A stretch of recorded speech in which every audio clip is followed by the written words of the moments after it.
last year 160 murder हुआ है sir इधर पे. 160 मर्डर? हाँ, गोवा में. कैसे, किसके?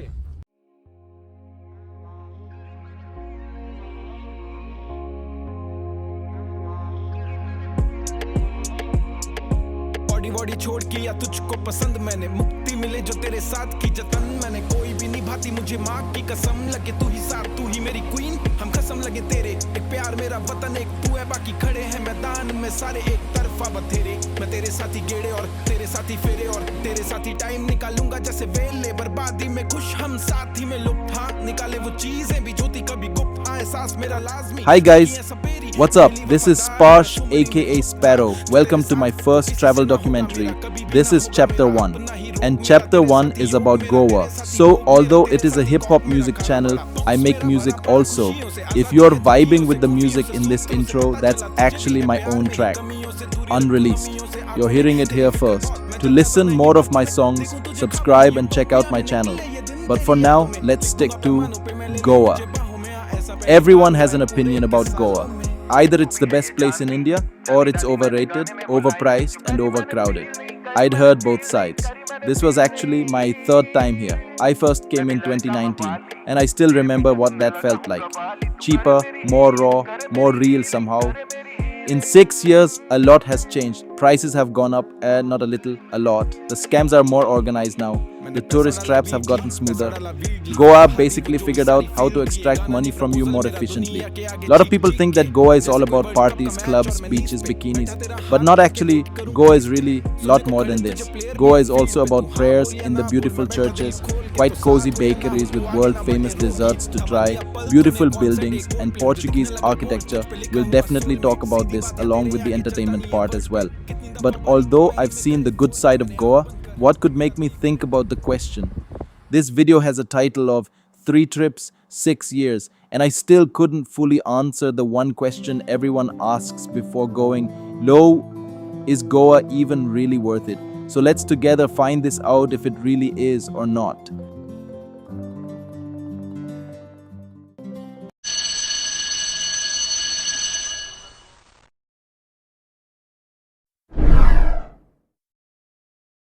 Let's start with day 1. So as we started from Jaipur to Delhi airport to catch direct flight to Goa, before the trip even properly started, here comes the Encam Lounge.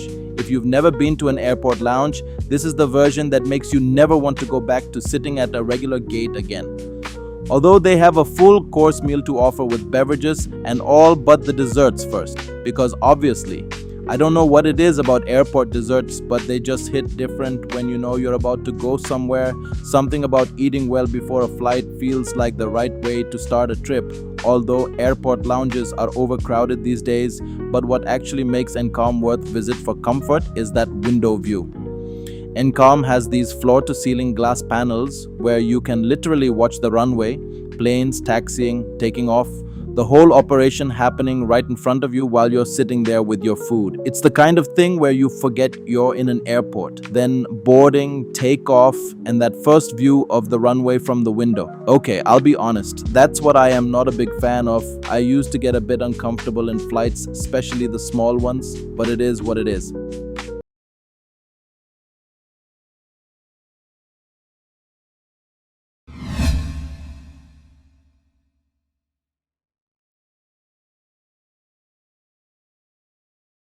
So finally, soon as we landed, here comes the worst part of Goa, the cabs.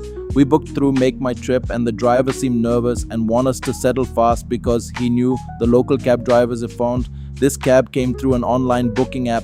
They'll start creating a huge chaos then and there. So we moved fast, crossed the Morjim bridge all the way from Old Airport in south to Morjim in upper north. And the first real decision, hire a car, best decision I made in the entire trip, because in Goa, if you don't have your own ride, you're basically at the mercy of auto wallahs and Hope. And Hope is not a transport option. You can see I was trying to show the mileage of this rented car, 14.5, which isn't any bad deal on Pocket. Here comes the second day, first stop, Morjim. Little Russia, they call it. I'd heard things about this place, the vibe, the foreigners, the whole scene. What we actually found? Empty beach. Not the peaceful kind of empty, the abandoned kind. No shacks open, no people, no energy. The sand wasn't even clean. And in the name of Little Russia, the only foreigner we spotted was this one guy who honestly looked like he was surviving on vibes alone. We filmed him, you'll see. I don't want to be too harsh, and maybe it's a great spot in peak season, but in August, Morjim felt like a place that forgot we were coming. Then what did we do next? The road trip to Baga began, and this is where Goa starts showing you its other face. Windows down, playlist on, no rigid plan, just the road pulling us toward the coast. The drive itself has this lazy, sun-soaked rhythm that makes you slow down even when you're not trying to. Coconut trees blurring past, little red-roofed villages, sun everywhere.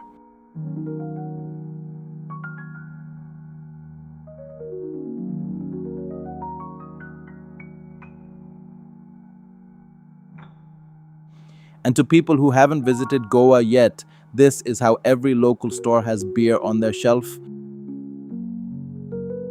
And then, first look at the ocean. Even in the off-season, Baga was full of crowd. This area never takes a day off. We didn't even think twice. Straight in. Baga's water is not gentle, okay? It knocks you around, it pulls you back, hits you with waves you didn't see coming, and you are absolutely fine with all of it. We spent a good chunk of the afternoon just in the sea, no phones, no content, just the ocean doing its thing. Honestly, one of those moments you don't want to miss because you just want to live it. Seeing the waters, if your inside kid is not coming out, the view is might not worth it. Mine was worth it. You can clearly see I did everything I am ashamed of now, but not then. Tried to swim, tried to roll over, and after that, wet clothes, salty skin, and a beach shack that looked exactly right. Cold beers showed up before we even figured out something. And then, the Na Kamyab Beer Challenge. This was as good as the next thing I did of a Na Kamyab aesthetic tattoo. He even revealed his name in the video, but I don't think I should reveal it after showing this piece of Na Kamyab art in public. But I was cool because it was as permanent as my mood. Soon as I get back in the waters, the mood lightened, so as that tattoo. So a day started at Morjim noon ends with the castle we made at the beach and drove off to the hotel at Morjim to rest. No, to jump in the pool. Evening hit and the whole energy shifted after the pool. GRWM for the Goa's most happening place, Casino Big Daddy. Now, if you are in Goa and you are not coming to Big Daddy, please don't visit Goa either at first place, because this is the only thing in India that you will actually find worth it here only in Goa. Clean beaches, cheap liquor, and Russian escorts are everywhere else. The boat entrance, the reception, the restaurant, celeb photos. I was doing the full tourist run and I am not embarrassed at all. It's a floating casino docked on the Mandovi River, lit up at night like something out of a movie. The first thing to see through the boat was that building, not the girl. That building is to where our heading. After we reached, what we saw was, although a different reality, but exactly what we imagined. If there were no Indians in majority, the place would definitely not feel India. Floors are loud, drinks are flowing, showgirls and go-go dancers, roulette tables are merciless. The energy inside is something else.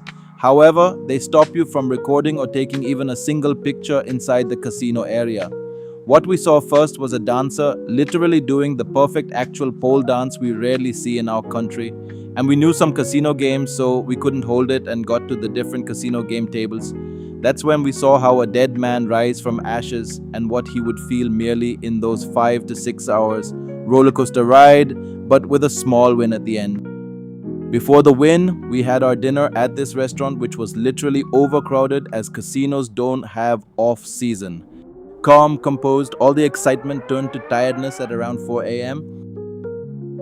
Getting out of that boat at the end of the night, you can enter any boat to get on land area again. There are boats doing back and forth in every 5 minutes. Looking back at it all lit up on the water, genuinely cinematic moment. Definitely one of the best night out of 5. Next morning, shakuti rice. This is Goa's signature curry, slow cooked with a blend of roasted coconut and spices that you genuinely cannot recreate anywhere else.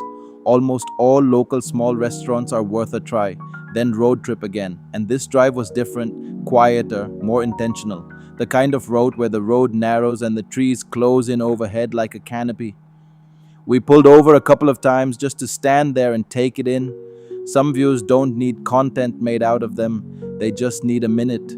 The lush greenery in this off-season of August in what made this trip even more filled with driving memories. Then we hit Arambol beach. Goa starts from Arambol in north, the top north point. Now let me tell you, a lot of people are confused where to stay in Goa exactly. To all the young couples, this is the answer. Arambol beach, a tremendous beach, cleanest in the state, full of vibe shacks, but at the same time, no compromise in serenity. Just look for yourself, the best beach of North. The locals were literally playing beach cricket, completely spontaneous, completely unplanned. I enjoyed that lofted shot, Samunda shot I'd say. The kind of afternoon where you look around and think, okay, this is exactly why people keep coming back. You can look for yourself. All the best scenic pictures or videos taken for this documentary were taken from this beach. Just listen to waves for a second.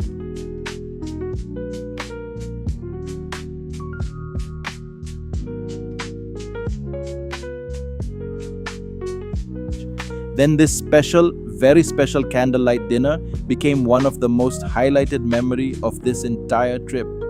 Clearly we could experience delighted dinner in serenity. Then we moved again down to check Tito's Lane. Let me tell you a bit about this lane. Tito's, a club, was founded in 1971 by a guy called Tito Henry D'Souza, a Goan entrepreneur who came back from Kenya and basically wanted to build a place where tourists and locals could just vibe together. It became India's first licensed discotheque. The whole lane that exists today, every bar, every club, every rooftop, all of it grew around that one original spot. It's a 200-meter stretch where multiple bars, clubs and restaurants sit shoulder to shoulder. So you're not traveling across town for the night, the entire night comes to you. Here, you would experience 20 plus clubs in just 100 meters lane. But here's a catch. In off-season, it felt more like a fish market trying to sell entry to every person passing by. Just remember, if you're traveling off-season, they'll line up foreigners and girls like mannequins to make you fall for the crowd, but the reality will make you cry inside. So we knew it, we passed the scam and got straight to the beach. So this is how beaches look like in Goa at night, with decorated shacks, lighted up and not so heavy in pocket too. The camera actually is not doing justice to what we felt and saw. The ocean sounds from one side to great music and people just dancing on beach shamelessly on the other. Finally, had to try this local cashew feni, but will not recommend. The next morning, we went all the way down to somewhere between north and south at Fontainhas. And honestly, this was the day that surprised me the most. The houses are painted with beautiful colors, and by tradition, every family still repaints their house after every monsoon. That's why the colors look this fresh.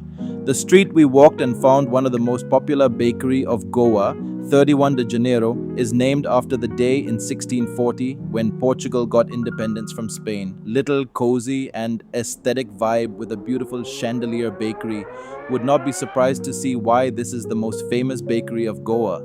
And the desserts, obviously would recommend their serradura and chocolate eclair. If you've a sweet tooth, this place might become your sole reason to travel Goa frequently, but who cares, CZ? I am not. Then we drove a bit on the highways which are perfect for drive. I don't even need to clarify, it's all over screen. We went straight towards south and headed to Bom Jesus Basilica. This church was built in 1594 and it's a UNESCO World Heritage Site. But what most people don't know, it holds the actual preserved body of Saint Francis Xavier inside a silver casket. The body has been intact for over 400 years. We weren't allowed to record inside, so we couldn't. But right opposite to it, another beautifully crafted all-white building, Church of St. Francis of Assisi. Same era, same weight. You don't have to be religious to feel something in these places. Here, we got lucky to record from inside, and we can be confident after visiting that they've just seen too much history. The beautiful architecture just hits different, made in Portuguese era. Amid the heart of old Goa, the Church of St. Francis of Assisi rises with quiet grandeur and timeless charm. Its beauty isn't just seen, it's felt in every stone, every shadow, and every sacred detail. Then on the road, the fraud Vicari happened. Some old lady took money from us for an NGO, and later we got to know she's a fraud. After the churches, we decided to go further south, chasing something very specific, a traditional handmade Feni distillery. Now, if you don't know what Feni is, it's Goa's own spirit, made from cashew apple or coconut, handcrafted, completely natural, and it's been around for over 400 years since the Portuguese first arrived. And the old barrel distilleries, the art of making those traditional wooden barrels, is almost completely dying out. There's barely one traditional cooper left in all of Goa. We drove down, found the spot, and the gate was shut, closed. Just stood there for a second looking at it. Some things in Goa you have to earn. This one we didn't. Next time. So while we were driving, we realized almost every house has a vibrant paint. And I was wondering, if we put these colors in North India house blocks, how would it look? Chapri is the word, but that's why every place has its culture which suits it. Colorful houses. And finally drove down and reached Betal Batim beach, the beach where waves literally shine in evening if you're lucky. And we weren't, except mostly it happens in winters, but there were no regrets coming to visit this from all over north, because this was peaceful, and after all, the whole day was becoming peaceful in south. So we decided to drove all the way back to the north to have a vibrant evening at Purple Martini, rooftop beachside cocktails. We got there and almost nobody was around, just us and Black Ocean. I actually pulled out an old video of mine before right there, footage from a previous trip when this same strip was packed, loud, alive. Off-season Goa is a completely different at party places. Sound of water was overpowering the club noise. The place doesn't half exist, it just pauses. Let's move to our 5th morning checkout from the hotel, and instead of heading straight on, we decided to move again to south, just B, because we were obsessed with driving from north to south. The more you drive down, the more it becomes greener. Just enjoy this view for a second, I insist.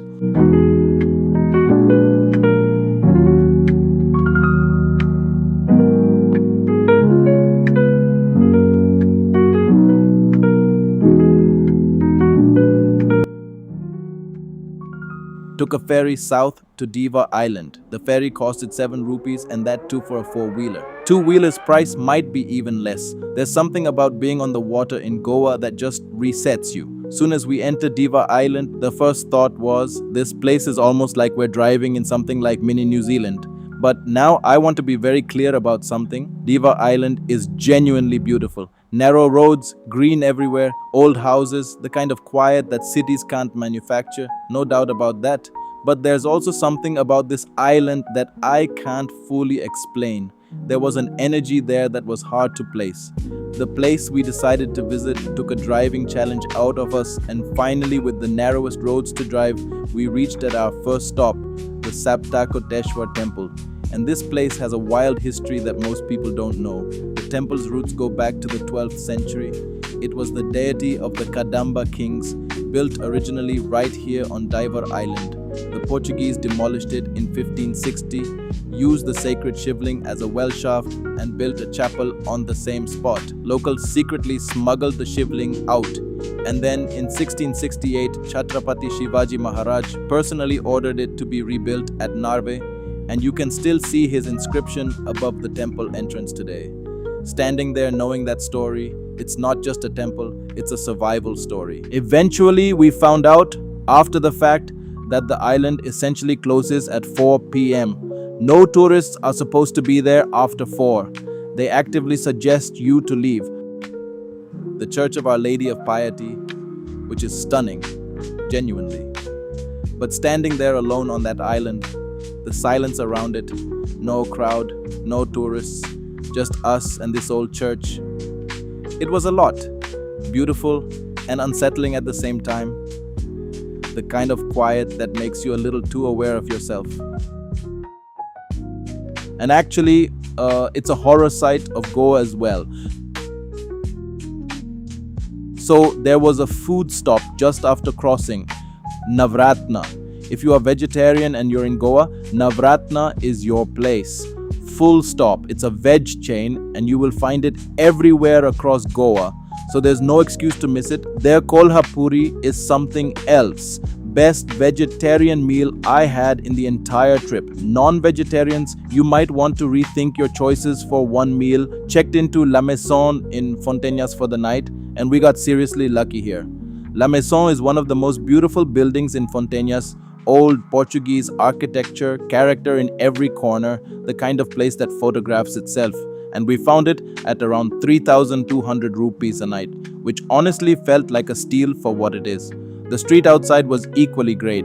Bars nearby, a cool local energy, the kind of neighborhood you just want to wander through at night with no destination. Joseph buzz, hotel view, street view, it all delivered. Our stay in Fontainhas was the perfect blend of comfort culture and old world elegance. Waking up amid its vibrant streets and heritage architecture was an experience in itself.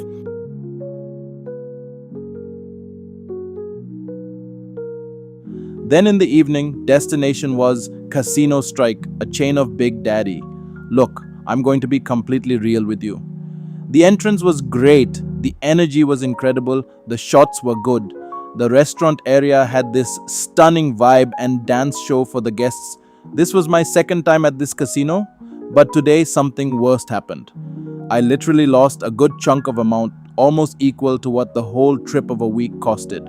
So, there's no footage from that night, no voiceover, no recap, no highlights reel. Just a guy sitting very quietly back at La Maison, making peace with his life choices. The next morning, it was all empty, didn't film much, still recovering from the night before. You understand?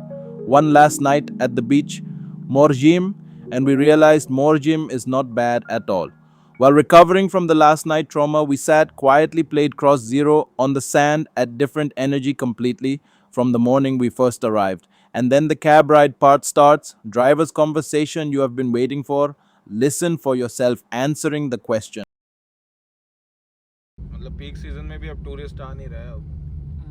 इधर cheating ज़्यादा होता ना sir, इसलिए हाँ। Tourist इधर से, और ऊपर से अभी सोशल मीडिया एक्टिव है तो छोटा सा भी आपके साथ में गड़बड़ हुआ तो पूरा 1000 लोगों का।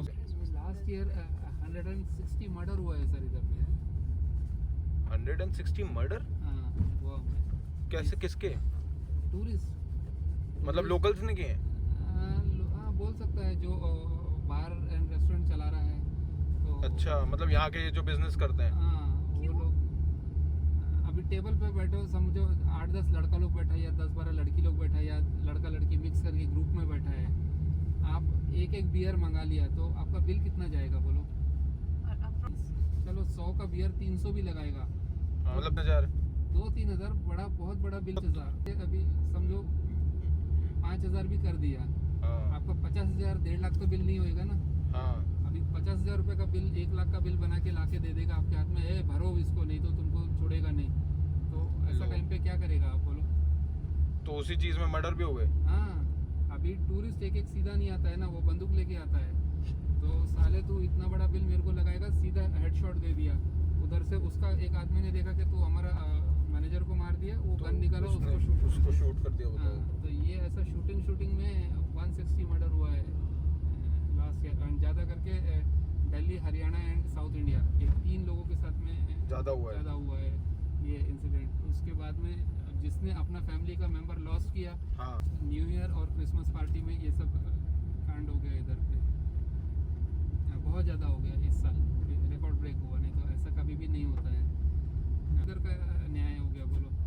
तो इसमें जो इनोसेंट टूरिस्ट था वो मारा गया, ऐसा नहीं था। 10 साल पहले तो बिल्कुल भी नहीं। पर ये न्यूज़ कहीं भी बाहर नहीं आती है, ये कोई ना कोई तो दबाता ही होगा, मतलब गोवा से भी यहाँ। बिल्कुल सर, इधर पे जो कॉर्पोरेट है, इधर का जो सिस्टम है, वो जो चाहेगा वही होएगा, जितना चाहेगा उतना ही होएगा। अभी आप आरुषि मर्डर केस देखा होगा, दिल्ली का सेलिब्रिटी था वो। हाँ। इधर आके एक ही लाइन एक दिन के लिए हेडलाइन में आया था, वो ड्रग्स का ओवरडोज में मारा गया करके।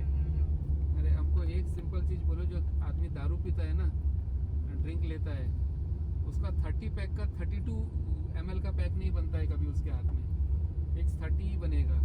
तो ड्रग्स लेने वाला का ओवरडोज कैसा होता है हमको सिखाओ। ये कौन कर रहा है? ये कॉर्पोरेट ही करेगा ना, सरपंच थोड़ी करेगा। सरपंच तो बेचारा रात और दिन डेवलपमेंट, क्लीनलीनेस और टूरिस्ट अच्छा आना चाहिए, अच्छा जाना चाहिए, वो देख के खुश होना चाहिए हमारा गोवा को। क्या कितना सुंदर ये लोग का सिटी है बोल के, या ये लोग का गाँव है बोल के। तो So, is Goa even really worth it? Here's my honest answer after 3 trips. It depends on what you're looking for. If you want a clean beach with a cocktail and nothing else, maybe not. There are quieter places, cleaner beaches, cheaper options. And yes, since 2019, the prices have gone up and the scams have gotten smarter. But if you want a place that genuinely throws everything at you, 12th century temples with survival stories, 400-year-old UNESCO churches, island ferry rides, beach cricket, casino boats, Latin Quarter streets that haven't changed in 200 years, vegetarian kolhapuri that will make you emotional, a fish made of garbage that somehow stops you in your tracks, then yeah, Goa is worth it. Just maybe don't ask your cab driver about the crime statistics on your way home. Or do. Content is content. I'll see you in the next one.